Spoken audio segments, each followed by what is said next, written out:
यहाँ पर स्वतंत्र मनुष्य स्वयं से हो सकता है, कभी बाहर से स्वतंत्र नहीं हो सकता।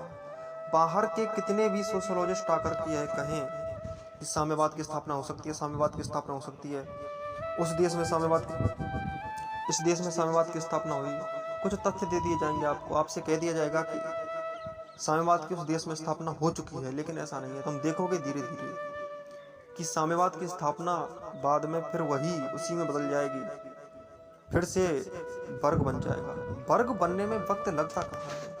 आप देखिए, जब हमारा भारत आज़ाद हुआ था तो उस समय हर एक वर्ग ने, हर मनुष्य ने सोचा था, हर देशवासी ने, हर भारतवासी ने सोचा था कि हम सभी स्वतंत्र होंगे, हम सभी स्वतंत्रता के पश्चात साधनों पर अपना स्वामित्व रखेंगे, अपने अनुसार एक नया समाज बनाएंगे, अच्छा समाज बनाएंगे, ऊंचा समाज बनाएंगे। लेकिन ऐसा हुआ, बस कुछ सफ़ेद श्वेत गोरे अंग्रेज काले अंग्रेजों के हाथों में शासन दे गए।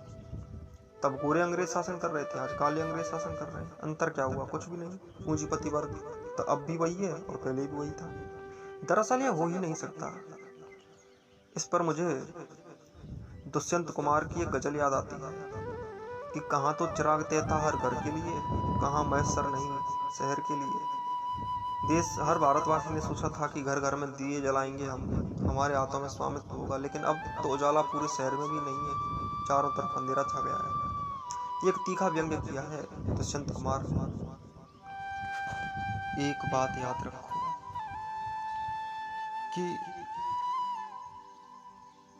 अगर इस विश्व में से संघर्ष समाप्त हो गया तो जीवन समाप्त हो जाएगा। हमें संघर्ष समाप्त करना है।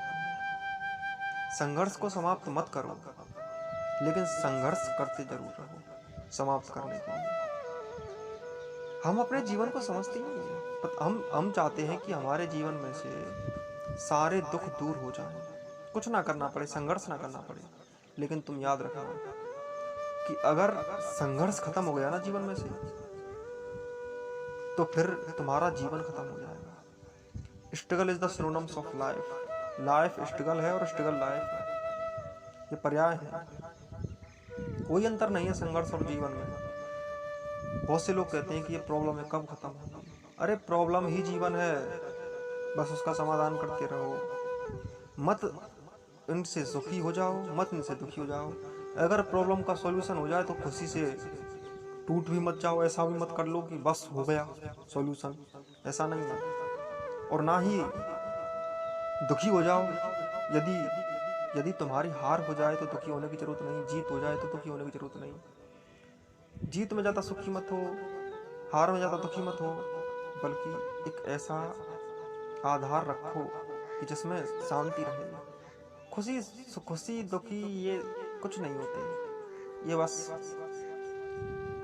बहकाने वाली बातें हैं, कुछ होता नहीं है। स्ट्रगल होता है, बस स्ट्रगल ही लाइफ होती है।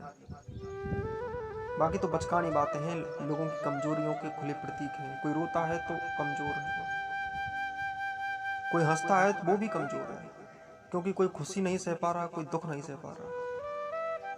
सभी मूर्खताओं के अलग अलग तरह के चक्रव्यूह हैं, जिनको तुम्हारे मन ने चारों तरफ से खींच खींच करके बना लिया है।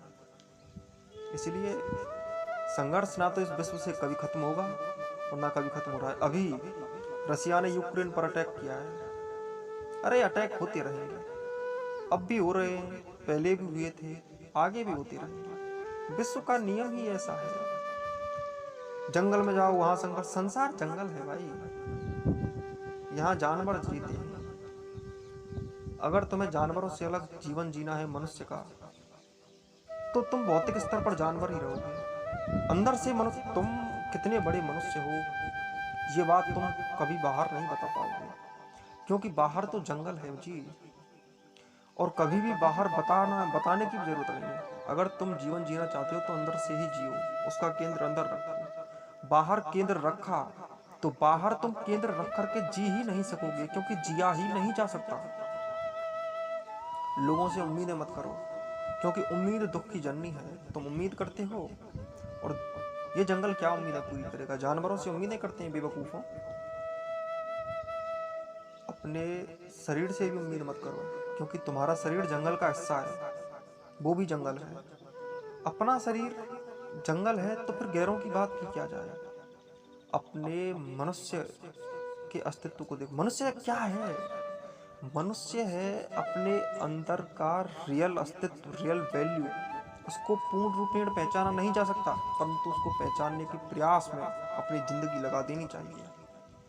जिंदगी बहुत सरल और सीधी है, आराम से जी सकते हो तुम, परंतु तुम डर से उसे इतनी टेढ़ी बना लेते हो कि जीने से भी डर नहीं लगता है तुम्हें। जीने से डर लगता है, बताओ। जबकि जीना सरल है, मरना कठिन, और तुम मरना सरल और जीना कठिन बना लेते हो। उल्टा सिस्टम हो जाता है बिल्कुल। तुम क्या करते हो? प्रॉब्लम से डरते हो, सोचते हो कि प्रॉब्लम आए ही ना। बताओ, प्रॉब्लम नहीं आना मौत है, प्रॉब्लम आना जिंदगी। तो प्रॉब्लमों को आने दो, जिंदगी को आने दो। समस्याओं से जूझते जूझते थको नहीं। थक जाओ तो आराम कर लो। शरीर थकता है, तुम थोड़े ही थकोगे भाई। थकने का गुण तुम में थोड़े ही है, वो तो इस गैर में है। शरीर जिसे कहते हैं, जिसे बॉडी कहते हैं, इसमें है, तुम में थोड़े ही है। इसलिए जो जीने की कला है उसका केंद्र अलग रखो, जंगल से उम्मीद मत रखो। और ये प्रॉब्लम कभी खत्म नहीं होंगी। ये जो स्ट्रगल है ये हमेशा चलता रहेगा। कार्ल मार्क्स गलत कहता है, वो कहता है ना कि साम्यवाद की स्थापना हो जाएगी। साम्यवाद की स्थापना कभी नहीं होगी। ऐसा लगता है कि साम्यवाद की स्थापना हुई, जैसे हमें लगा था कि स्वतंत्रता प्राप्त हो गई हमारे देश को। हमारे देश को स्वतंत्रता प्राप्त नहीं हुई, फिर वर्ग बन जाएंगे। तुम्हें पता नहीं, अगर स्वतंत्रता प्राप्त हो जाती तो गांधी जी की मौत क्यों होती? कोई वर्ग बन रहा है। मनुष्य क्या सोच सकता है? अंदर ही अंदर कितने वर्ग बने पड़े हैं। तुम क्या सोचते हो आज की जाति प्रथा खत्म हो गई? संविधान में क्लियर लिखा है, कॉन्स्टिट्यूशन में, कि लिंग जाति वेद के आधार पर कोई भी, आर्टिकल 15 में लिखा हुआ कि कोई भी इनमें भेदभाव नहीं किया जाएगा। जाति के आधार पर, लिंग के आधार पर, धर्म के स्थान, जन्म स्थान, इनके आधार पर कोई भेदभाव नहीं होना चाहिए। लेकिन क्या होता है? कोई करता है पालन? है कहीं समानता का अधिकार? कहाँ गए? बाहर से तुम जबरन समानता नहीं थोप सकते। तुम बाहर से कितना भी कह लो कि जाति प्रथा खत्म करो, वो मन से खत्म होती है भाई। जाति प्रथा बाहर से खत्म नहीं हो सकती। ये सब बचकानी बातें हैं। कॉन्स्टिट्यूशन का निर्माण देखो, समाज एक जंगल की तरह तो है ही, तो उसमें जंगल की तरह ही कानून बनाने पड़ते हैं, संविधान बनाना पड़ता है। संविधान बनाना चाहिए, जरूरी है, बहुत जरूरी है। बनाना चाहिए, और बन भी गया, बनाना भी चाहिए था। ऐसा नहीं कि संविधान में जो लिखा है उसको हम नहीं मानते और उसको बस बाहर के स्तर पर मानते हैं। बाहर के लिए बहुत से मूर्ख कहते हैं कि हम जी गीता नहीं पढ़ेंगे, संविधान है ना हमारे पास। अरे मूर्खों, वो देश को चलाने के लिए है, तुम्हें चलाने के लिए नहीं। तुम चलोगे उससे? संविधान में तो संशोधन करने पड़ते हैं, लेकिन जिंदगी की जो वास्तविकताएं होती हैं उनमें संशोधन नहीं करने पड़ते, क्योंकि जिसमें संशोधन करना पड़े उसमें तो कमी है ना, कोई कमी है ना, तभी तो संशोधन होता है। गीता में तो आज तक कोई संशोधन ही नहीं हुआ, और ना कोई कर सकेगा, क्योंकि संशोधन होते ही नहीं है। उसका ज्ञान ही ऐसा है, उसमें कमी ही नहीं है, पूर्ण है ना। हर कोई इंसान सोचने का स्तर बदल लेता है गीता से। गीता को समझने के स्तर अलग अलग हो सकते हैं, परंतु उसका संशोधन नहीं होता। Gita didn't have any amendments and don't have any amendments and कभी भी रखेगी भी नहीं, रख भी नहीं रही है, ना आने वाले समय में ऐसा कभी होगा कि उसमें कोई अमेंडमेंट्स करना पड़े, कोई बदलाव लाए कि नहीं साहब गीता के इस श्लोक को बदल दो। ऐसा कभी नहीं होगा, उसमें अमेंडमेंट्स नहीं होते। वो कालातीत है, वो काल की चपेट में नहीं आती। तो भगत सिंह की सोच, जो विचारधारा थी, वो थोड़ी बहुत कार्ल मार्क्स से प्रेरित थी। भगत सिंह ने हिंदुस्तान सोशलिस्ट रिपब्लिक एसोसिएशन में जब अपनी भारतीय नौजवान सभा का विलय किया था, विलय इसलिए किया था क्योंकि राम प्रसाद बिस्मिल के साथ अन्य कई काकोरी कांड में सम्मिलित लोगों को, कई लोगों को, शायद 3-4 लोगों को फांसी और कुछ लोगों को आजीवन कारावास हो गया था। राम प्रसाद बिस्मिल को तो फांसी हो गई थी, तो उन्होंने चंद्रशेखर आज़ाद के साथ मिलकर के अपना विलय कर दिया था। हिंदुस्तान सोशलिस्ट रिपब्लिक एसोसिएशन 1928 में विलय करते हुए भगत सिंह ने ये घोषणा उस समय की थी जब उन्होंने इस दल की स्थापना अपनी नौजवान भारतीय सभा को विलय करते हुए जब कही थी, तो उन्होंने ये बात कही थी कि औपनिवेशिक सत्ता को उखाड़ फेंकने के बाद भारत की जो आम जनता है उसको पूंजीवाद के खात्मे और समाजवाद की स्थापना के लिए संघर्ष करना ही होगा। भले ही हम औपनिवेशिक सत्ता को अभी क्यों ना खत्म कर दें, हम जिस औपनिवेशिक सत्ता में जी रहे हैं उसको खत्म करना, अभी खत्म कर देने से कुछ नहीं होने वाला, क्योंकि हमें तो पूंजीवाद को समाप्त करना है ना। दरअसल भगत सिंह का यह कहना उसके अनुकूल है, क्योंकि मनुष्य प्रॉब्लमों में फंसे हुए हैं। भगत सिंह सीधा सॉल्यूशन की बात करते हैं। मैंने अभी कहा कि साम्यवाद स्थापित नहीं किया जा सकता, परंतु हमें स्थापित करने की कोशिश नहीं करें, ऐसा कभी नहीं करना चाहिए। स्थापित नहीं किया जा सकता हम भी जानते हैं। अरे विश्व को क्या बदलेगा कोई, ये तो है ही उल्टा। इसलिए यहाँ पर कोशिशें होती हैं। ये तो एक प्रयोगशाला है, ये तो एक व्यायामशाला है अपने आप को मजबूत करने की। यहाँ तो व्यायाम करने आओ। यहाँ के डंबल, यहाँ की मशीनें ये बदलेंगी नहीं, ये तो ऐसी की ऐसी पड़ी रहेंगी। तुम बदलोगे, बस तुम्हारा ट्रांसफॉर्मेशन होगा, तुम्हारी चेतना मजबूत होगी। ये संसार पहले से मजबूत है और सही है, और न साम्यवाद था। प्रकृति का नियम ये विनाश विकास। तुम जब जब विकास करोगे वो विनाश कर देगी, तुम जब जब विनाश करोगे वो विकास कर देगी। नियम ये सब चलता है। तो भगत सिंह का ये कथन केवल इसलिए है कि वो बता रहे हैं इस बात को कि हम युवा हैं और हम अपनी कोशिश कभी नहीं छोड़ते। अपने अधिकारों के लिए हर समय लड़ते रहो, हर समय लड़ाई जरूरी है। और भगत सिंह का कथन है लगातार चलना, लगातार चलते रहना, ये कहना चाहते हैं भगत सिंह। जाति प्रथा का जहर किस हद तक हमारे भारतीय समाज में भरा हुआ था ये हम सब जानते हैं, फिर भी मुंह फोड़ लेते हैं। भीमराव अम्बेडकर के 14 भाई बहन थे, और जो ऊंचे वर्ग के लोग थे, जो ऊंचे जाति के अपने को समझते थे, मैं तो उनको नीच कहता हूँ। जितना कोई अपने आप को ऊंचा समझे उतना नीच। खैर मेरे विचार तो मैं बाद में बताऊंगा, पहले मैं तुम्हें वो बात बता दूं। मैं क्या करता हूँ कि कहते कहते किसी और टॉपिक पर चला जाता हूँ, इसलिए कोशिश करता हूँ कि उसी टॉपिक को बताऊँ जो टॉपिक चल रहा है। ऐसा इसलिए होता है क्योंकि उनकी भी बात होनी भी चाहिए। लेकिन पहले मैं तुम्हें बता दूं कि B.R. अम्बेडकर के जो भाई बहन थे वो शोषण के कारण, गरीबी के कारण, लोगों के ताने और समाज के दबाव और मानसिक प्रेशर से उनकी कई भाई बहनों की मौत हो गई थी। और जो जब स्कूल में पढ़ते थे तो वहाँ पर निम्न जाति से यही भीमराव अम्बेडकर जाते थे, तो वहाँ पर उनका बहुत ही अलग उनके साथ व्यवहार किया जाता था। उनको पानी पीने के लिए अलग, मतलब उनको दिखाया जाता था कि तुम मनुष्य नहीं, जानवर से भी नीचे हो। क्या क्या करते हैं, जानवर को अगर पानी पिलाने के लिए कहा जाए तो वो पानी दे देंगे, लेकिन एक मनुष्य को जो नीच जाति का है उसको पानी पिलाएंगे तो पानी उसको पिलाने में बड़ा हिचकिचाएंगे। उसका सिर नीचे रहना चाहिए। भले ही भैंस को किस कर लेंगे, कुतिया के साथ खेलेंगे। बड़ी अलग सोच बन गई है। आजकल के मनुष्यों को देखो, कुत्ते पालते हैं पर मनुष्य से नफरत करते हैं। आज भी जाति प्रथा चरम पर है, अभी मनों से गई थोड़ी है, कभी नहीं जाएगी। बड़े बड़े महान लोग इससे दूर नहीं हुए।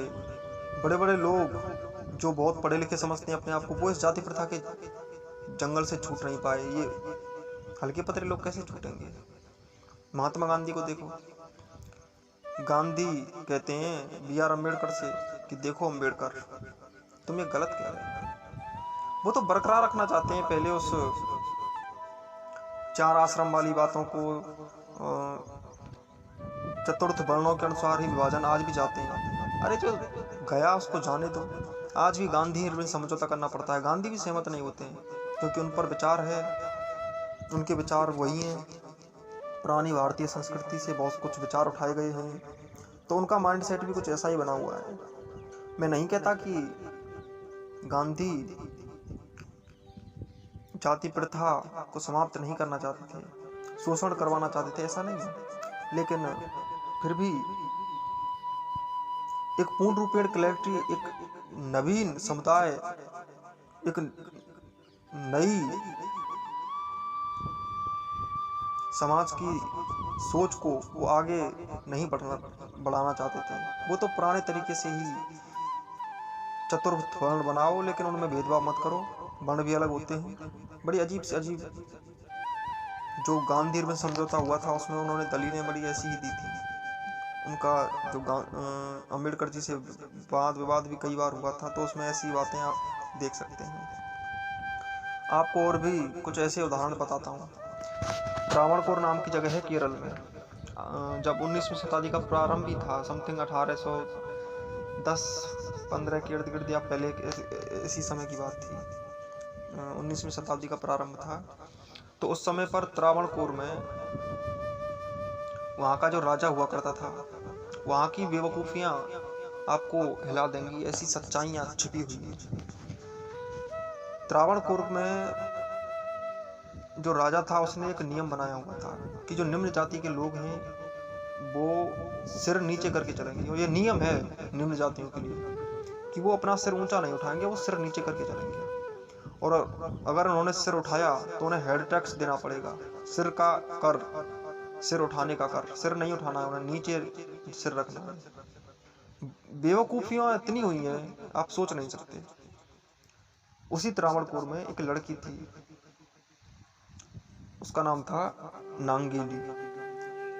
हालांकि ये कथा हमने इधर उधर देखी है, मैंने कुछ कहीं एक जगह पढ़ी थी मैंने, तो वहाँ पर वहाँ के जो राजा थे उन्होंने जो निम्न जाति की स्त्रियां थीं उनके लिए बड़ा ही घटिया नियम बनाया था।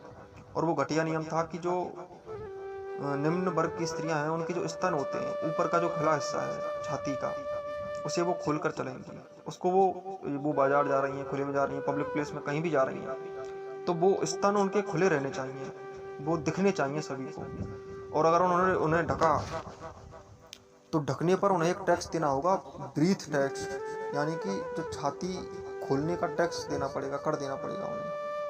ऐसी ऐसी मूर्खताएं भारत में हुई। अब तुम समझ सकते हो कि ऐसे लोगों की सोच क्या होगी, क्या वो मनुष्य हो सकते हैं? ये संसार जंगल है और जंगल ही रहेगा। तो नांगेली जो लड़की थी वो भी उसी निम्न जाति की, उसी त्रावणकोर में रहती थी। तो उसने मना कर दिया कि मैं अपने शरीर को खोलकर नहीं चल सकती। तो राजा ने भेजा कुछ लोगों को उसके पास कि उससे टैक्स लिया जाए। तो वहां जाकर के उन्होंने उससे बहुत जिद की, उससे कुछ उल्टा सीधा कहा, उसका अपमान किया होगा कुछ ना कुछ। तो उसने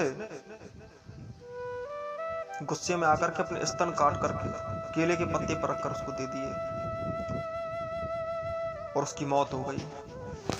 उसी जगह पर उसकी मौत हो गई। आप सोच सकते हैं कि जाति प्रथा का जहर कितना गहरा होगा उस जगह पर। नांगेली की तो मृत्यु हो गई और फिर आंदोलन हो गया दूसरे तीसरे दिन ही वहां पर, और ये टैक्स हटा दिया गया। राजा ने फिर तब जाकर के तो उसको हटाया। उसी जगह पर एक नादर जाति रहती थी, वो भी निम्न जाति थी। उसमें भी कुछ ऐसे ही नियम थे उल्टे सीधे कि नीची जाति की जो स्त्रियां होती हैं वो ऊंची जाति के पुरुषों के सामने अपने अंगों को ढके नहीं, खोलकर चले। तो नादर जाति की 2 महिलाओं ने ऐसा नहीं किया तो उनको फांसी दे दी गई राजा द्वारा। तो विद्रोह हुआ, तब जाकर ये भी कानून खत्म हुए। ऐसी बेवकूफियां भरी पड़ी हैं पूरे विश्व में। आप जानते हैं कि अगर आप अमेरिका का इतिहास पढ़ें थोड़ा बहुत, उसमें श्वेत और अश्वेत समाज जो अलग अलग हुआ करता था, उसमें श्वेत अश्वेतों के बीच की ऐसी करोड़ों कहानियां भरी पड़ी हैं। वहां पर हर रोज कुछ ना कुछ गलत किया जाता है। आप देखेंगे जहाँ पादरी पोप वर्ग हुआ करता था इटली यूरोप के क्षेत्रों में, वहाँ पर भी कुछ ऐसा ही है। वहाँ पर धार्मिकता के नाम पर बहुत से भेदभाव होते हैं। तो वर्ग तो हर जगह बने हुए हैं। ऊंचे वर्ग ने नीचे वर्ग का हमेशा शोषण किया है। अब ये जाति वर्ग हो, श्रमिक वर्ग हो, पूंजीपति वर्ग किसी भी क्षेत्र में हो, वर्ग कितने क्षेत्रों में भरे पड़े हैं। आप सोच सकते हैं, गरीबी अमीरी हर जगह जो खाइयाँ बनी हुई हैं, विचारों की खाई, समाज ने कितने कितने दबाव दिए हुए हैं मनुष्यों को आपस में। तो ये सारे भेदभाव जो हैं वो अज्ञानता से पैदा होते हैं। भगत सिंह की विचारधारा एक शक्ति देने की विचारधारा है, मजबूत बनाने की विचारधारा है। वो केवल अपने कर्तव्य के लिए फांसी चढ़े थे। उन्होंने जो किया वो एक क्रांति का सूचक है। वो इस मायनों में ज़्यादा ठीक नहीं है कि भारत की आज़ादी के लिए उन्होंने कुछ किया। वो इसलिए ज़्यादा उपयोगी है क्योंकि वो जीवन जीने की एक ऐसी गहरी कला है कि समाधान में अपनी जिंदगी को भी चढ़ा दो, आहुति दे दो उसकी एक उच्च उद्देश्य के लिए। भगत सिंह को अपमान लगता था कि कोई उन पर ऊंचा उठकर बोले, कोई उनके ऊपर राज करे। उन्हें केवल अपने ऊपर ही नहीं बल्कि हर किसी के ऊपर ही कोई राज करे या अच्छा नहीं लगता था। राज केवल अंग्रेजों का नहीं बल्कि किसी का भी कोई राज, कोई भी किसी से ऊंचा बने और किसी को नीचा दिखाए, भगत सिंह को अच्छा नहीं लगता था। इसलिए भारतीय जनता को उन्होंने कहा था कि पहले तो औपनिवेशिक सत्ता को उखाड़ो, उसके बाद में फिर अपनी आज़ादी के लिए। अपनी आज़ादी का अर्थ है कि अपने अंदर अपनी शक्ति को मजबूती के साथ जीना। ना हम परिस्थितियों से झुकेंगे, ना हम मनुष्यों से झुकेंगे, ना किसी के सामने हाथ फैलाएंगे, ना हम अपने अंदर उठने वाले सुखों और आकांक्षाओं के सामने झुकेंगे, ना हमें इच्छा मार सकेगी, ना हम क्रोध से हारेंगे, ना हम मोह से हारेंगे, ना हम जीवन से हारेंगे, ना हम अंग्रेजों से हारेंगे। भगत सिंह की सोच ऐसी थी। भगत सिंह कुछ ऐसा ही सोचते थे। उन्होंने तो एक चीज तय कर ली थी कि मुक्ति का अर्थ होता है पूर्ण रूपेण स्वतंत्रता, पूर्ण रूपेण ऊंचा जीवन, जीवन की एक अनन्य गहराई, जीवन का एक ऐसा स्वाद जिसमें शांति कट जाने पर भी हो। शरीर कभी सुखी नहीं रह सकेगा लेकिन तुम सुखी रह सकते हो। सुकूनता कहाँ से पैदा होती है? सुकूनता पैदा होती है अपने अंदर जोश तो एक जगह लगा रहे और मनुष्य जो करना चाहता है। आजादी और मुक्ति में कोई अंतर नहीं है। जिसे मोक्ष कहते हैं, मोक्ष कहीं बाहर जाने पर नहीं मिलता, यही मिल जाता है, अपने विचारों से मिलता है, अपने विचारों की गहराई से मिलता है। जब मनुष्य अपने आप में जीने लगता है तो एक ऐसी संलीनता, एक ऐसा शांति का झरना उसके अंदर से फूटता है कि जीवन का पूर्ण रस, पूर्ण आनंद, पूर्ण परिभाषा निखर कर सामने आ जाती है। भगत सिंह के जीवन से हमें और भी बहुत सारी शिक्षाएं लेनी होंगी। दरअसल ये शिक्षाएं हमें खुद लेनी पड़ती हैं। ऐसा नहीं कि भगत सिंह तुमसे ये कहेंगे कि ऐसा ऐसा है। भगत सिंह को तो खुद नहीं पता कि उसने क्या किया है, क्या नहीं किया। उसने तो बस किया क्योंकि उसे करना था। शिक्षा हमें लेनी है, जीवन हमारा, हमें बदलना है और हर किसी को अपने अनुसार शिक्षा लेनी है। मैं जो शिक्षा दे रहा हूँ वो नहीं लेनी, भगत सिंह जो शिक्षा दे रहे हैं वो नहीं लेनी। मैं जो कह रहा हूँ वो नहीं सुनना, बल्कि अपने अंदर इसे सुन करके अपने अंदर की गहराई देखनी है बस। और आगे भी अब विचारधारा को जानेंगे। काफी लंबा वीडियो हो रहा है।